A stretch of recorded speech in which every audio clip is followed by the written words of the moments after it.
大家好，刚刚我在对面飞航拍的时候啊，发现这个上面有一个山洞，洞里面呢还住有一户人家，好像看到还有一个年轻人在那端着碗吃饭。走，咱们上去探访一下。就在前面这里啊，大家看一下，住在这个岩洞的位置的，然后这里有个停车位，车子停一下。吃饭没有？正在吃。你这个位置还矮哟，住在这个矮矮角角。哎呦，你看起还年轻的嘛？我不抽，谢谢。40多哈。你这个房子搞在这里好久了啊？我一直都在这儿。一直都在这里啊？生长的。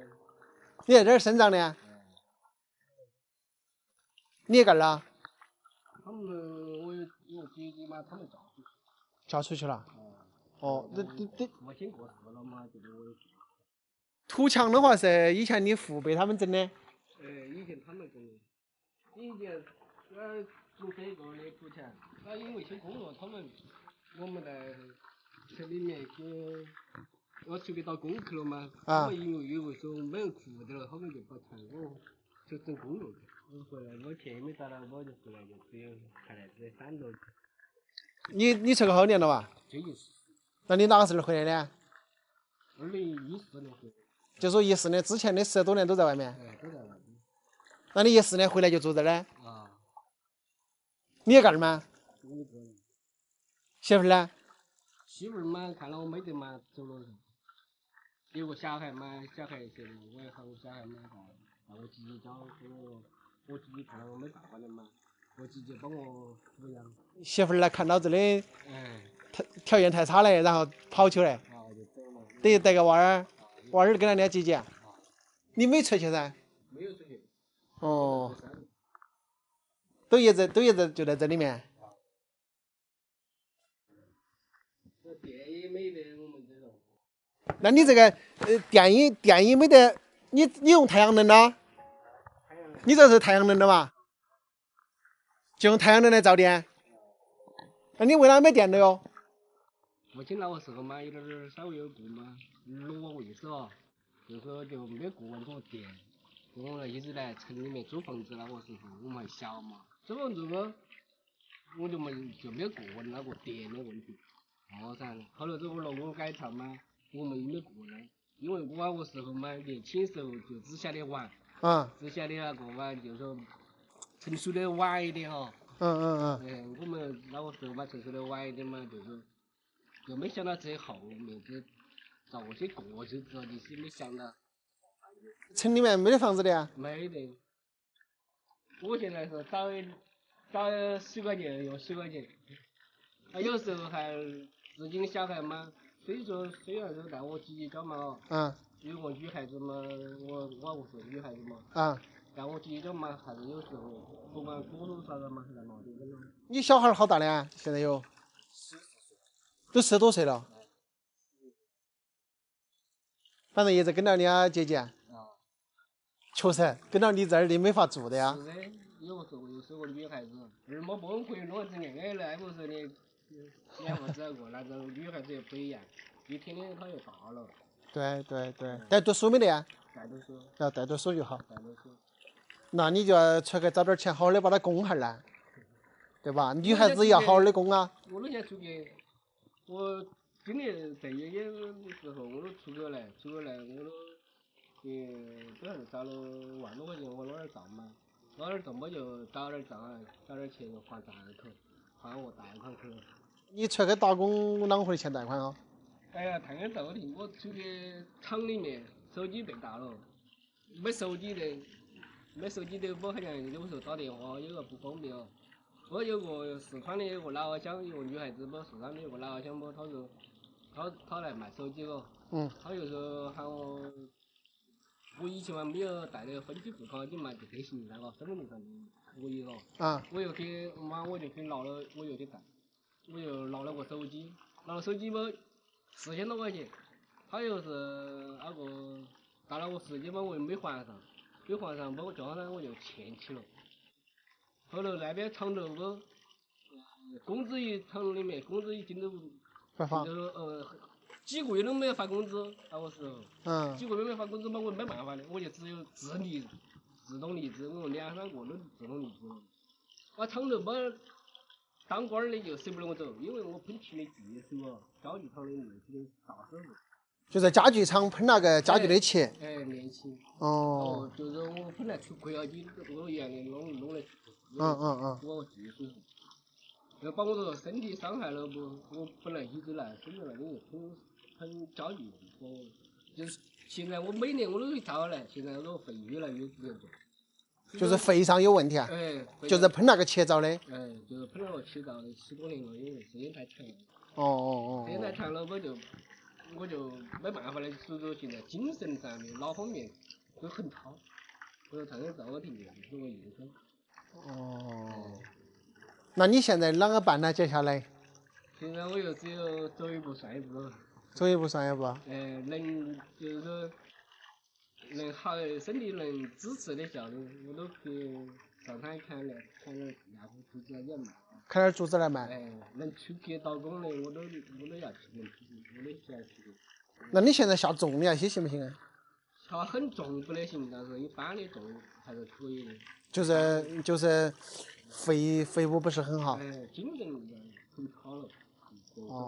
然后手啊有时木的，没知，倒不是完全没知觉哈。都是麻木的，手脚都是带的麻木。你晓得天麻吧？天麻，你晓得天麻哈？我车子里有天麻，我拿点给你。真的。你把你的盆盆拿过来哇！你把你的盆盆拿过来，我拿点天麻给你。这个哥们儿正好他手脚有一点这个问题，我车子里面正好带有天麻，我给他一点。我正好带的有，我拿点给你，你可以砍点肉来炖来吃，可以买点那个排骨啦，或者你周边这些那家有鸡啊，你可以搞点来，把这个炖在一起吃。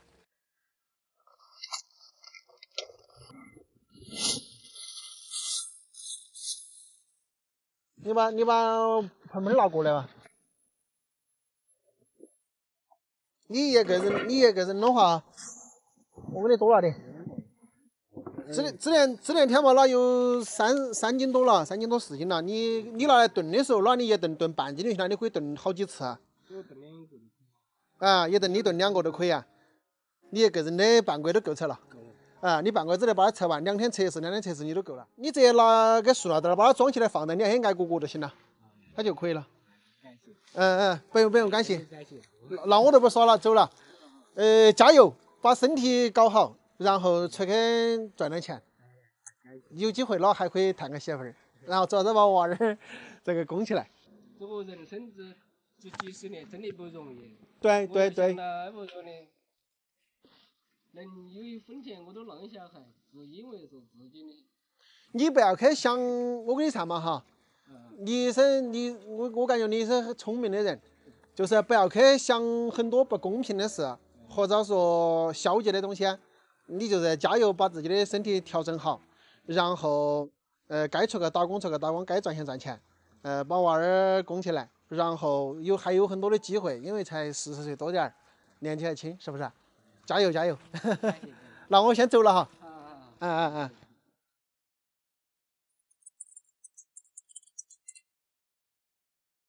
大家好，我是阿泰。这一站贵州，我要带大家去10千泡冬季温泉，据说非常的舒服。走，跟我一起去感受一下。眼前这片山清水秀、景色宜人的地方叫狮场寨，位于贵州10千县花桥镇。据说呀，这是一个老人长寿的村寨，而长寿的秘密呢，跟他们经常泡温泉有关。这也是一个非常古老的村寨啊，在这个寨中我们可以看到好多的这个木房子哦。这边有个老人家，找他聊2句。吃饭没啊，老人家？吃饭没得呀？吃了。吃了。吃了。来问下你们这边那个温泉呐？温泉？啊？是你去的？走里头去是吧？哦，自己去，这是陪月子的啊，就跟到马路里去啊。你啷个没去泡温泉呢？那个？我说你啷个没去泡温泉呢？然后我是天天去的，我干去泡一去哦。隔天没去。我这两只手不洗运痛，天天去烫，天天去烫好了，没事了。哦，你好大年纪的？我不是啊。啊，我73啊。73了，看起你硬扎得很呐。然后说啊，这我只是说话你坦白。啊。这我是你再年哦，你要如果说我做起来，你可以死了就是死的了。我不能当我主角啊，身体一般的，身体一般的。身体没事哈。跟经常泡温泉还是有关系哈。身体好的话。有好处啊。有好处哈。哦。这个地方的环境是真的好啊，在子面前就是一条宽宽的河，这条河呢叫做凯霞河啊。我们要去的温泉呢，就是顺着这条河往上游走，在这个峡谷内部。我的这个膝盖呢也是发热，一直不好啊。我们也到温泉那儿呢，正好去体验一下。这个下边呢就是温泉，因为只有一个泉眼和池子，所以这里有一个关于男女分开洗澡的时间表。不过呀，村民大多不按这个时间来，而是采取先到先洗的方式。这个是一拨人洗了之后，又要把这个清洗一下，是吧？再换水。啊，哇，这个水最少有个45、6度吧？你们这个村里的人有福啊，天天在这里泡温泉。这个水是不是你们几时以来就是那么高的温度啊？对，可能昨天下了大雨，今天那些雨烫得很。我跟热水一生就是烫。哦。涨水了反而还要烫脸。大家来看一下，这个温泉真的不是开玩笑的，特别特别烫。然后我现在准备在这里烫一下我的膝盖，我感觉我有点吃不消，太烫了，50度可能差不多，50度。这个温泉泡的是真的舒服，不跟大家开玩笑。还有就是在涨水的时候的话，它这个里面的水会很大，而且也会更烫。说起来，温泉的形成也是令人惊叹不已啊！数万年的天然热能储存在这片土地下，地表深处的放射性元素衰变时，释放出了巨大的热量，加热了这些矿泉水。造就了10千得天独厚的地热温泉文化。正所谓是一方水土养育一方人，在石阡县的十里八乡中啊，有20多处温泉。如果你喜欢泡天然温泉，不妨来石阡泡一泡吧。朋友们，大家好，现在我在贵州赤水的深山里，在我身后这个山上啊，有一个水帘洞，这个洞中呢住着2位70岁的老人家。哇，这个环境是非常的漂亮。走。大家跟我一起上去探访一下。要上到这个水帘洞呢，要穿过这一片竹林啊，这些石梯呢也是他们一步一步的安上去的。当时安装这个石梯的时候也是挺费劲的吧？你们看这个步梯吧，这么陡峭。这种环境是不是大家特别喜欢的？有竹林，就是这个楼梯真的是难爬呀，朋友们。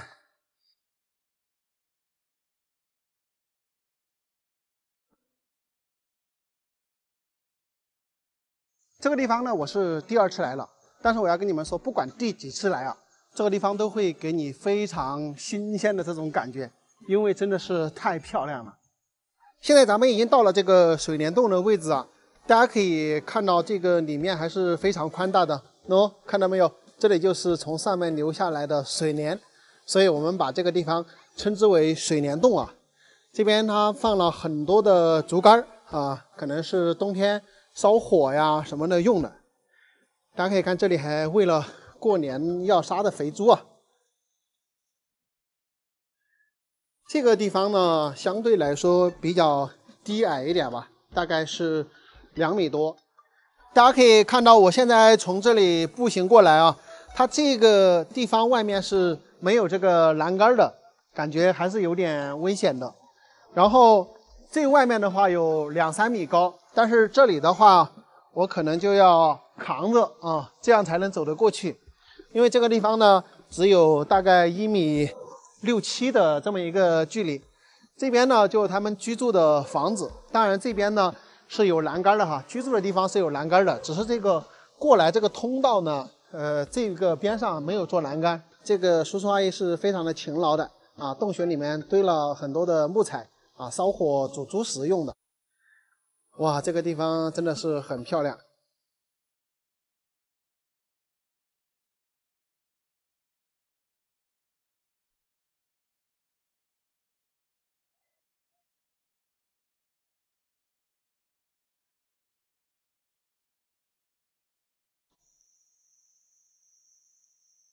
你们的腊肉我今天上回来，这里还有腊肉了，吃完了哈。哦，朋友们，今天在这个水帘洞人家啊，在叔叔人家这里吃饭，现在正在炒菜。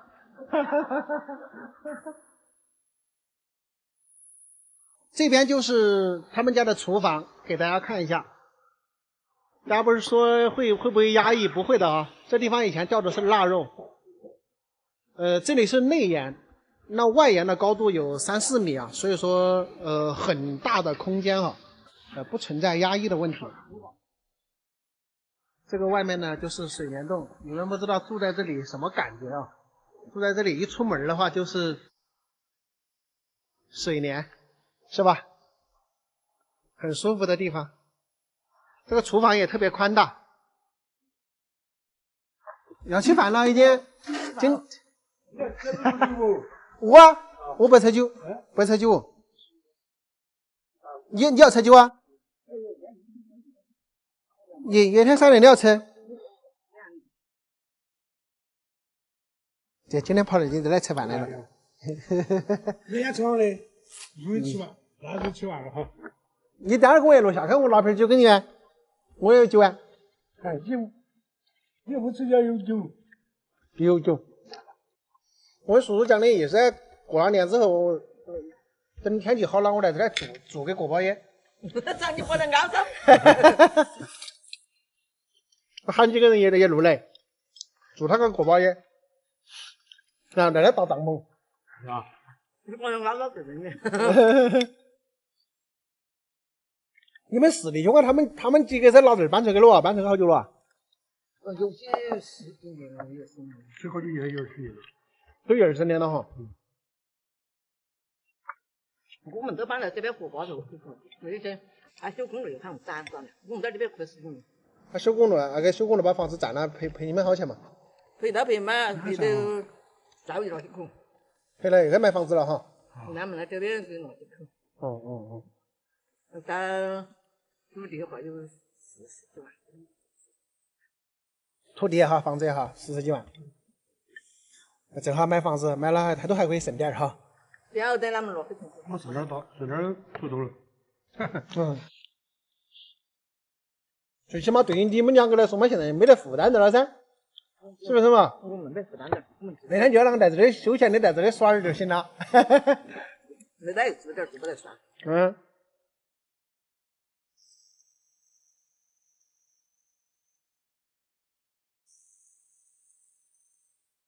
我跟这个叔叔阿姨商量了一下哈，过了年到这个天气好了之后，然后我准备叫个3、5好友的，在这个地方来隐居个个把月。有没有朋友想跟我一起的？报名哦，到时候我们在这里搭个帐篷，对吧？然后跟他们在这里一起体验一下这个水帘洞中生活怎么样？有很多朋友比较好奇，说这个地方居住合不合法？我告诉你们吧。人家已经住了5代人啊，100多年的时间，你们说呢？对吧？而且这个叔叔呢，他们是4兄弟，相当于以前最开始的时候，这里面是有4兄弟的，然后后来陆陆续续的全部搬走了，然后其他的3兄弟呢是分布在这个周边，然后他们呢其实也是住在河边去了，但是后来修公路的时候呢，就把他们的房屋给占了，所以说呢，他们又回到这个山洞居住，然后小的呢就去赤水买房子住在赤水里面了。居住在这个地方真的是感觉那种仙境一般，能够欣赏到前面的这种非常漂亮的山水。下方呢就是赤水河，最重要的是这个门前呢就有一挂水帘瀑布流下来，栩栩如生，看起来是非常非常的美妙哈。尤其是在夏季的时候，这个水稍微再大一点的时候，可能有10来米宽的这个位置都是一个水帘流下来，非常的美。这是叔叔家喂的一个小狗啊，我感觉我来这里一会儿都跟它比较熟了。这个叔叔家养了现在有4、5只猫，都类似于野猫一样的，是那种狸花猫啊，非常漂亮，非常聪明的那种。你们有喜欢养猫的，到时候我可以帮你们带一只啊。我跟大家讲，那边的话就是叔叔阿姨住的地方，这一间的话就是厨房。然后他这边有一间房子，有2间房子啊，里面呢是有2张床。我的意思呢，到时候我来隐居就住这里啊。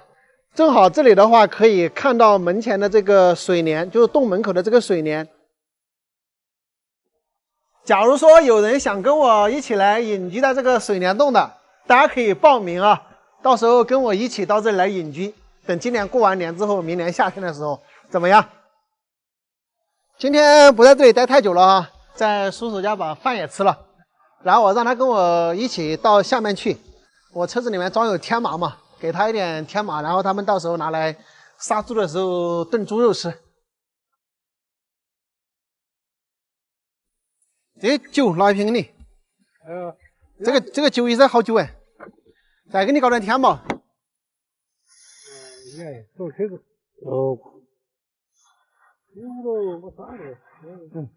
在哪里？好了，再拿几个，再拿几个。好了，没事，再拿2个。这好短的。我带起有用，带起有用的。现在那你慢慢的去啊，我就回去了，过2年再来，你再说。那你慢点喽。这个地方真的是山川秀丽，景色宜人，空气清新，鸟语花香。在这个荒山野岭的山梁上，竟然发现有一个寨门。这个寨门到底是干什么的呢？朋友们，大家好！现在呢，我在贵州和四川的交界处，我站的位置呢是贵州习水县三岔河镇的天水池村。翻过这一片山呢，对面就是四川。这个山顶上啊，有一个非常奇特的景观，山上冒出来一个石笋，酷似一个石头人。那今天呢，阿泰就带大家一起进山去一探究竟。这个峡谷里面还真是漂亮啊！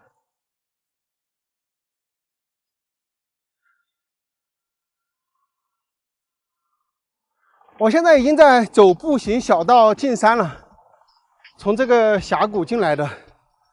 刚刚进来的时候啊，就碰到他们施工的一个开车的，他跟我说车开不进来，结果我走进来才发现车是可以开进来的。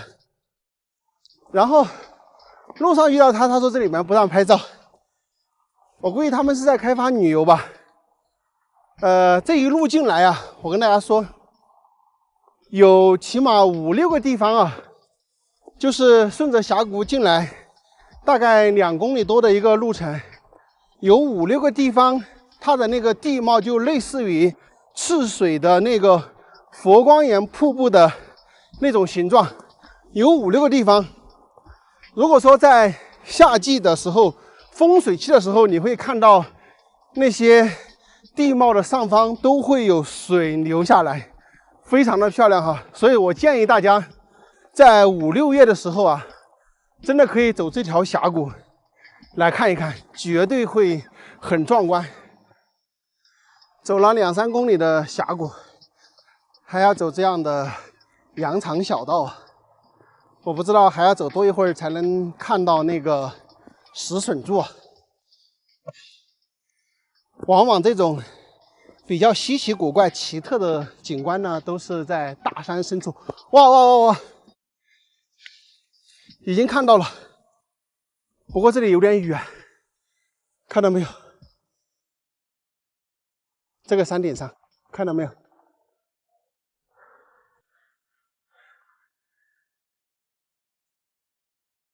这还真是一条茶马古道啊！想必在几十年前，云贵两省的百姓主要来往的一个通道啊！要爬这一座高山，我现在才爬到一半。对于这个地方交界的两省百姓来说，这哪里是通道啊？这明明就是过去几十年的记忆啊！啊，这种峡谷里面的这种小水滴啊，真的是非常的美妙啊！还继续走啊？对，这条路噻，你们以前一直都走这条路啊？你们是属于这边是属于贵州的吗？天水池啊，那边属于四川。对，你们两边都有很多都有亲戚哈。哦，对，这条路应该是走了好几十年的。100年了。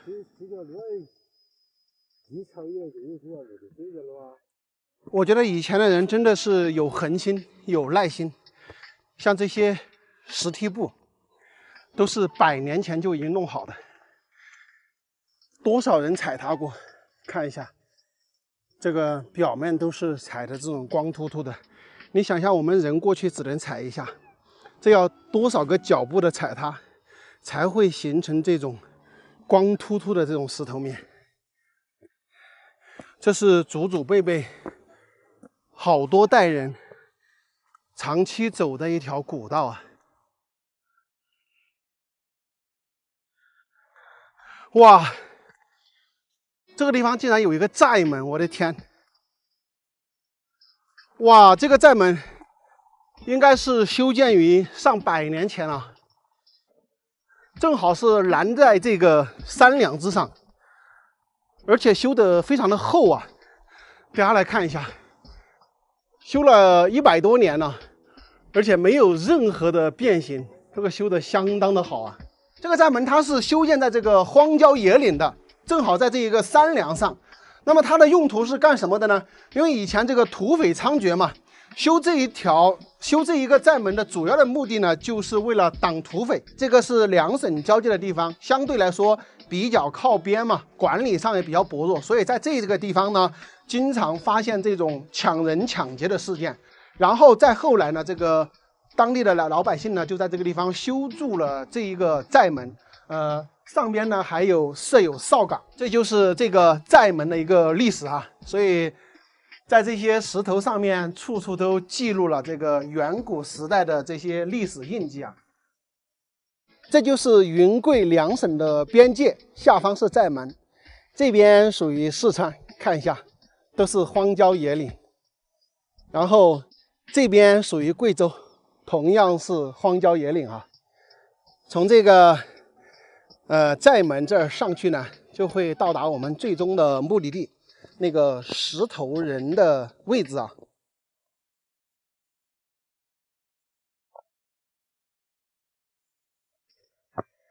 哇，今天走到这里来，走了1个多小时啊，朋友们，大概接近于4公里多、5公里的一个路程，而且是爬山、爬山再爬山。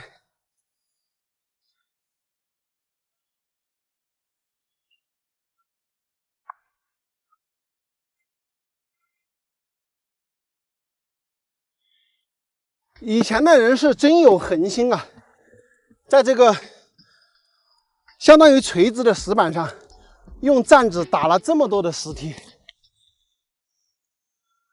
哇，到了！哇，就是这个石笋啊！大家看一下这个山巅上的这个石笋啊，真的是非常奇特。我们看到这里就是一个山梁。而且它下方的这个石头，这个石头上面呢刻了好多的字，这些是哪些人来刻的？这也有可能是远古时代的人刻的，因为这个字的印记啊，都已经是很光滑了。哇，我现在正好坐在这个云贵交界的这个山梁上，前方这儿大家看到就是这个石竹笋，非常的震撼。因为刚才我已经跟大家说了。整个石头的下方是都比较光滑的，然后正好在这个位置哇，真的是剑指苍穹，剑指蓝天，非常非常的震撼。它是怎么形成的，令我百思不得其解啊。然后我们走近一点再看一下，这儿要特别小心，因为两边都是悬崖峭壁。我们可以看到，其实这些地方呢都有缝隙的，这个石头，对吧？然后这儿呢还有人走上去。这些又刻了好多好多的字，这个都是很多人到这个地方来留下到此一游的这个印记吧。连那个上面都还刻有字，这些人干嘛呢？就在这里刻字。再看一下这边，其实这层石头我们可以看到它已经是摇摇欲坠了，对吗？这里有很宽的一个缝隙，包括这些地方，包括上面那些地方都有很多的缝隙啊。朋友们，这个视角太震撼了哈！有没有感觉？有没有感觉？我宣布说，你们有没有感觉？是不是像一个原始人的一个头部？看到没有？前边张开的嘴巴，然后鼻子里面还有鼻毛长出来，还有眼睛，对不对？眉骨也很高，头上还带有一个什么东西，对吧？就是一个远古时代的猿人，非常的形象啊。然后有点驼背，对吧？太像了，有没有朋友们？这个视角是一个非常独特的一个视角啊，因为刚才我转了一圈我都没发现，现在我才发现这个视角太牛了。有时候啊，我们真的不得不感叹大自然的鬼斧神工。就像我身后的这个石柱笋，它屹立在这个山梁之上，对吧？两边都是悬崖峭壁，正好这个地方呢冒出来一棵20多米高的这个石柱笋。它的形成过程呢，可能也非常的奇妙，因为大家知道，咱们贵州在亿万年前其实是海底世界，对吗？在远古时代水下的时候呢，这些地方可能就有暗流啊什么的，慢慢的就把这个石头呢进行剥蚀，对吧？进行剥离。那在亿万年前呢，这个海底冒出来，形成了现在的这个高山峡谷。那么这个石柱笋所在的位置呢，在山梁上。那它又经历过数千万年的这种风吹雨打、日晒雨淋，不断的慢慢的剥蚀呢，就形成了今天这么绝美的奇观，对吧？好了，朋友们，今天的视频呢就跟大家介绍到这里，咱们下期再见，拜拜。